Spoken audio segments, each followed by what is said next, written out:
அது ஒன்றும் இல்லை ஃப்ரெண்ட்ஸ், நான் எங்கள் ஊருக்கு போயிருக்கையில் தான் இந்த மாதிரி ஒரு கிளைமேட் வந்துச்சு. மலை சாரல், மலை காற்று எல்லாம் நல்லா பார்க்கவே நம்மளுக்கு கண்ணுக்கு குளிர்ச்சியாக இருந்துச்சு. இந்த வியூலாம் பாருங்கள் ஃப்ரெண்ட்ஸ், எவ்வளோ அழகாக இருக்குன்னு. அந்த காற்றுக்கு அந்த தென்னைமர கிளைகள் அசைகிறதெல்லாம் பார்க்கல எவ்வளோ அழகாக இருக்குன்னு பார்த்தீங்களா? பாருங்கள் ஃப்ரெண்ட்ஸ், எவ்வளோ அழகாக இருக்குன்னு. எங்கள் ஊரை சுற்றி பார்க்கையில அவ்வளோ அழகாக இருக்கும். ஏன்னா வெறும் மரங்கள்லாம் இருக்கும், அப்புறம் வந்து அங்கங்கே மலையெல்லாம் இருக்கும். பார்க்க வந்து நம்மளுக்கு ரொம்ப அழகாக இருக்கும். அந்த மேகங்கள்லாம் பாருங்களே, கடல் அலை போல் அப்படியே திரண்டு வருது. ஓகே ஃப்ரெண்ட்ஸ், வாங்க இப்போ நம்ம வீடியோக்குள்ளே போகலாம். நம்ம பஜ்ஜிக்கு சைடிஷாக சட்னி எப்படி செய்யலான்னு வாங்க பார்க்கலாம். 2 வெங்காயத்தை இந்த மாதிரி நறுக்கி வச்சுருக்கேன். அது கூட 2 தக்காளியும் நறுக்கி வச்சுருக்கேன். 2 பச்சை மிளகா, 5 வரமிளகா, கொஞ்சமாக புளி, தேவையான அளவு உப்பு சட்னி செய்கிறதுக்கு. இப்போ நம்ம சட்னி எப்படி வதக்கலான்னு பார்க்கலாம். இந்த மாதிரி ஒரு கடாயை நல்லா ஹீட் பண்ணிக்கோங்க. அது கூட தேவையான அளவு ஆயில் ஊற்றிக்கோங்க.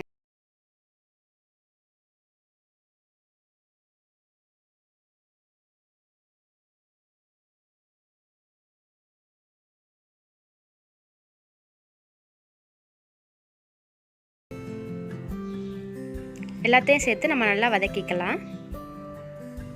வெங்காயம் நல்லா வதங்கட்டும். இந்த மாதிரி இருக்கல நம்ம தனியாக ஒரு பிளேட்டில் மாற்றிக்கலாம்.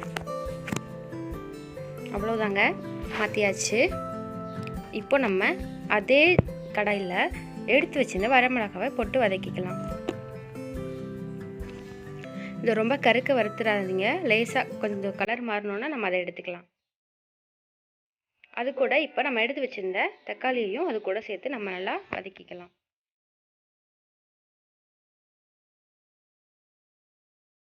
தக்காளியும் நல்லா வதங்கிடுச்சு. இப்போ நம்ம தக்காளியும் எடுத்து வச்சுக்கலாம். இப்போ எல்லாத்தையும் நம்ம ஒரு பிளேட்டுக்கு மாற்றி வச்சுருக்கோம். இப்போ இது கூட நம்ம எடுத்து வச்சுருந்த புளியை சேர்க்கலாம். 2 பச்சை மிளகாய் எடுத்து வச்சுருந்தோம்ல, அதையும் இதை சேர்த்துக்கலாம். இதை வந்து நம்ம வதக்கக்கூடாது. உங்களுக்கு ரொம்ப உரப்பு வேணுன்னா நீங்கள் கூட சேர்த்துக்கோங்க. தேவையான அளவு உப்பு. இதை வந்து நம்ம மிக்ஸி கப்பில் போட்டு அரைச்சிக்கலாம். நல்லா சட்னி பதத்துக்கு நம்ம அரைச்சி எடுத்துக்கலாம்.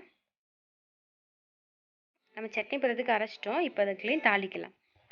அதே கடாயில் கொஞ்சமாக கடுகு, 2 வரமிளகாய் போட்டு நீங்கள் அரைச்சி வச்சுருந்த சட்னியை அது கூட ஊற்றி தாளிச்சிடலாம். அவ்வளோதான்.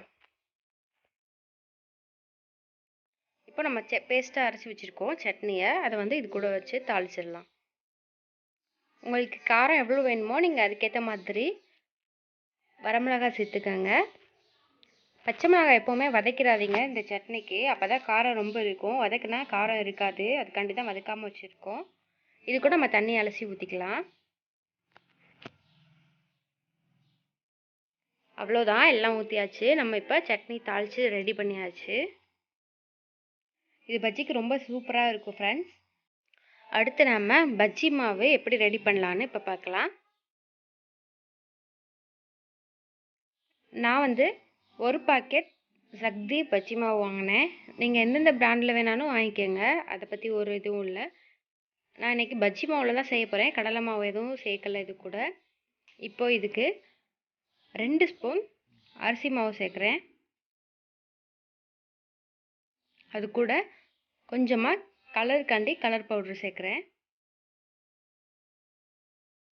உரப்பு எதுவும் போட தேவையில்லை, இந்த மாவுலே எல்லாம் இருக்கனால நாங்கள் எதுவுமே சேர்க்கலை இது கூட. அவ்வளோதான். இது எல்லாத்தையும் நம்ம நல்லா மிக்ஸ் பண்ணிவிட்டு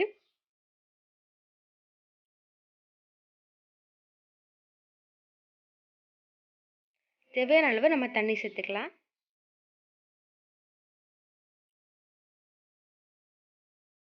உப்பு எதுவும் நான் இது கூட சேர்க்கல, ஏன்னா நம்ம பஜ்ஜி மாவு வாங்கினோம்ல அதுலேயே உப்பு இருந்துச்சு, அதனால் நான் உப்பு சேர்க்கல. பார்த்துட்டு உப்பு போட்டுக்கலான்னு வச்சுட்டேன்.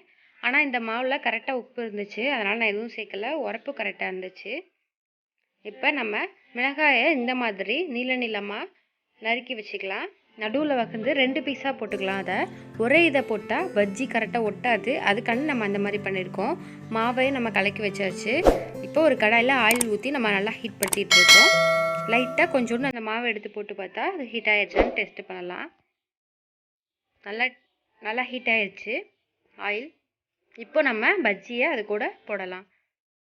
பஜ்ஜி எப்படி நினைக்கிறதுன்னு இப்போ காமிக்கிறேன் பாருங்கள். இந்த மாதிரி லைட்டாக தடவி விட்டுட்டு இப்போ நம்ம அதை எடுத்து அப்படியே ஆயிலில் போடலாம். பஜ்ஜி மாவை கரைக்கையில் நீங்கள் ரொம்ப கெட்டியாகவும் கரைச்சிடாதீங்க. ரொம்ப கெட்டியே கரைச்சா அது வந்து ரொம்ப கடினமாக இருக்க மாதிரி ஆயிரும். நம்ம கரெக்டான பக்குவத்தில் நம்ம வந்து பஜ்ஜி மாவை நல்லா கரைச்சிக்கணும். இப்போ நம்ம எல்லாம் ஆயிலில் போட்டாச்சு. போட்டு நல்லா அதை கொஞ்சம் நேரம் வேக வச்சு அதுக்கப்புறம் நமக்கு அதை வந்து வேறு பக்கம் திருப்பி விடலாம். உடனே நீங்கள் திருப்பிடாதீங்க. உடனே திருப்பினீங்கன்னா மாவு வந்து கரண்டிலே ஒட்டிக்கும். இல்லைன்னா எண்ணெயிலே கரைஞ்சிரும் அந்த மாவு. அதுக்காண்டி நம்ம கொஞ்சம் நேரம் வேக வச்சுட்டு அதுக்கப்புறம் அதை நான் திருப்பி போடலாம். அவ்வளோதான், நல்லா வெந்துருச்சு. இப்போ நம்ம அதை எடுத்துடலாம். பாருங்கள், இந்த மாதிரி கரெக்டான இதில் நம்ம வந்து பஜ்ஜி எடுத்துடலாம். ரொம்ப கருக்க வச்சிடாதீங்க. அவ்வளோதான், ரொம்ப ஈஸியாக செஞ்சுட்டோம் நம்மளுடைய மிளகாய் பஜ்ஜி. அது கூட சைடிஷாக நம்ம செஞ்ச சட்னி. இது கூட நீங்கள் சாப்பிட்டு பாருங்கள், ரொம்ப டேஸ்ட்டாக இருக்கும். இதே மாதிரி மலையில் செஞ்சு நீங்கள் சாப்பிட்டு பாருங்கள், ரொம்ப டேஸ்ட்டாக இருக்கும், ரொம்ப ருசியாக இருக்கும். இது வந்து நான் அடுத்த நாள் மார்னிங் எடுத்த வீடியோ.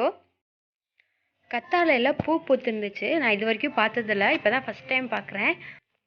அதனால தான் நான் இந்த வீடியோ எடுத்தேன். அங்கே பப்பாளி மரம், கொய்யா மரம், பப்பாளி அப்போ தான் குட்டி உண்டு காய் விட்டுருந்துச்சு. கொய்யாக்காய் பிஞ்சு பிஞ்சாக இருந்துச்சு, எல்லாமே குட்டி குட்டியாக இருந்துச்சு.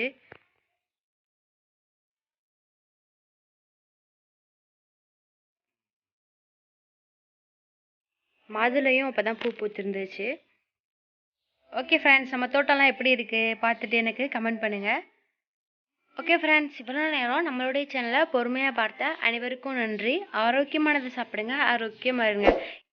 இந்த வீடியோ உங்களுக்கு ரொம்ப பிடிச்சிருந்துச்சுன்னா மறக்காமல் லைக் பண்ணிவிட்டு உங்கள் ஃப்ரெண்ட்களுக்கு ஷேர் பண்ணி விடுங்க. அது மட்டும் இல்லை ஃப்ரெண்ட்ஸ், இந்த வீடியோ எப்படி இருந்துச்சுன்னு எனக்கு கமெண்ட் பண்ணிடுங்க. ஓகே ஃப்ரெண்ட்ஸ், இதே மாதிரி இன்னொரு வீடியோவில் நம்ம மீண்டும் சந்திக்கலாம்.